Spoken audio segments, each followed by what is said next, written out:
this tutorial, we're going to look at a way in which we can store a list of data. It's using something called an array. So far, the only way we've been able to store data in our programs is via a variable or a constant.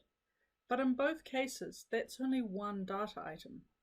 Yes, we can overwrite the item stored in an array and change the contents of that array as many times as we want during program execution, but it's still, at any one point in time, only capable of storing one data item. The solution to storing a list of data is to use an array. So first of all, we need to declare the array. Now, it's very similar to declaring a variable. Dim, and then that's identifier. Let's say I'm going to call this one numbers. And let's say they're going to be integers. Now at this point, numbers is nothing more than a variable. To turn it into an array, what we do is put opening and closing parentheses after the identifier numbers.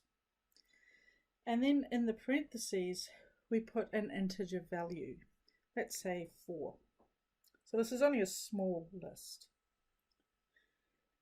4 here is known as the upper bound of this array. Now the upper bound is a value, an integer value, that's always one less than the total number of items that can be stored in this array. Why one less? Well, in computer science, we generally start counting from 0 rather than 1. So if we count the items 0, 1, 2, 3, 4, we've actually got 5 items. To populate this array, we could manually add each item to each element in the array by going something like this. Numbers 0 equals, let's say, 5. And then numbers 1, the next index or slot in the array, equals 3, and so on.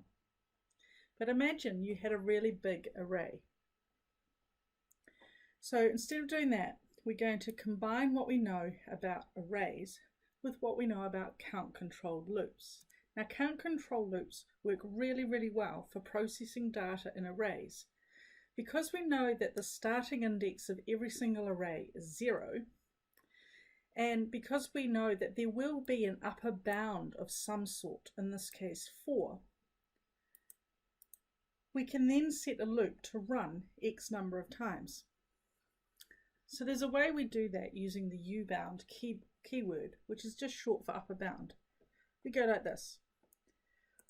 Well, I is integer equals 0, because that's the first index or slot in this array, to whatever the upper bound is of this array.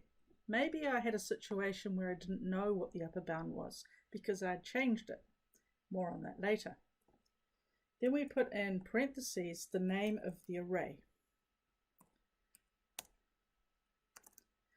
Now I can say numbers and take the loop counter. So the first time through this loop, I will be 0, equating to index 0 of the array. The second time through the loop, I will be 1, which equates to index 1 of the array. So it's kind of serving two purposes in this example. And that's assigned, let's say, -1.